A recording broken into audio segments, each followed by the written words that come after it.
basketball manager. Tom Rinaldi and a kid, his class, his coach, and the best in sports. All of it.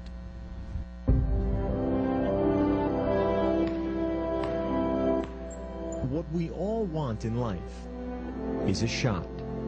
But what we do with it, that's the story we all want to tell. You know, I've coached for 25 years, and I've never experienced that, you know, the emotional high of what happened. What happened for Jason McElwain, or J-Mac as his friends call him, is about more than a shot. Diagnosed with autism at 2 years old, now identified as highly functioning, he's never considered himself different or separate, especially when it comes to sports. Sports has always been, how could I say, his equalizer. He's like, just like any of the other kids out there. It's not really a big deal at all.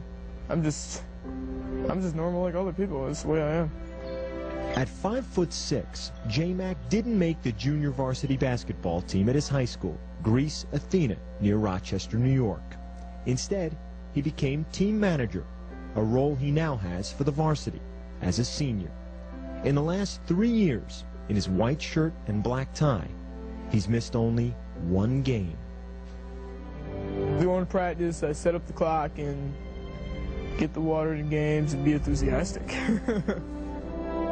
As this season was wrapping up, Coach Johnson approached Jason with an idea about the Trojans' final home game of the season. I said, you know, I'm really going to look to try to get you in the game, but remember, I can't promise you that. And he goes, okay, Coach. February 15th, Greece Athena against Spencerport, senior night. With word out that Jason might play, the student section printed signs of J-Mac's face, just in case.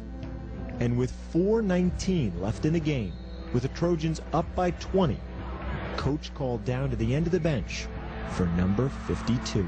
I just kind of turned and pointed at him, and he almost ran right on the court. He was so excited. Hey, Jay, you got to check in. So he hits the buzzer, and he doesn't go anywhere. It's like, now you go on the court. You know, he was so caught up in the moment. He came into the game, they all stood up and they put the signs, you know, the pictures of him up, and I got really emotional. And I sat down and started to cry. With 3:46 left, Jason got the ball. When he missed that first three, I was like, oh, and then it airball, and I was like, man, I really just want to see him score one time. I put my head in my hands, like, dear God, please, just get him a basket. Then, with 3:12 left, another chance. That third trip down the court, magic.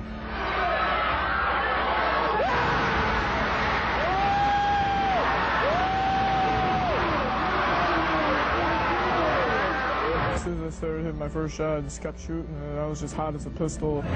Shot after shot after shot kept going in. The basket was like this big, huge bucket, and I was shooting like they were free throws. It was just a big, huge bucket that's like huge. You know, I was like, oh my God, is this really happening? He has more points than me, so he's got bragging rights over me. He was unstoppable for that moment in time. He was unstoppable. He comes down the court right at the end with like 3 seconds left, and he hits this one that's, you know, probably like an NBA three. As soon as the gun ended, they stormed the court, you know. I couldn't, you know, I just couldn't dream anything like that. It felt like we won a championship. Everyone was just so happy for me. In that 4 minutes, 19 seconds, Jason was 7 for 13, 6 of 10 from three-point range, 20 points in all. In the end, Jason McElwain was the game's high scorer. Truly the most incredible moment I've ever had in coaching. I was so touched, and it was just so special to me that a young man, his dream came true, you know, and that I could help that. It was awesome. What we all want in life is a shot. J-Mac took his, and now it's a story we can all tell. If it sounds like a story for Hollywood, you'd be right. Mikkel Wayne and his parents have heard from about 25 movie production companies, ranging from Walt Disney Company, ESPN's parent company, to Warner Brothers to independent filmmakers.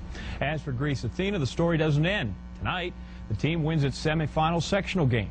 J-Mac with them all the way, back in that white shirt and black tie, handing out water bottles, encouragement, and, of course, inspiration.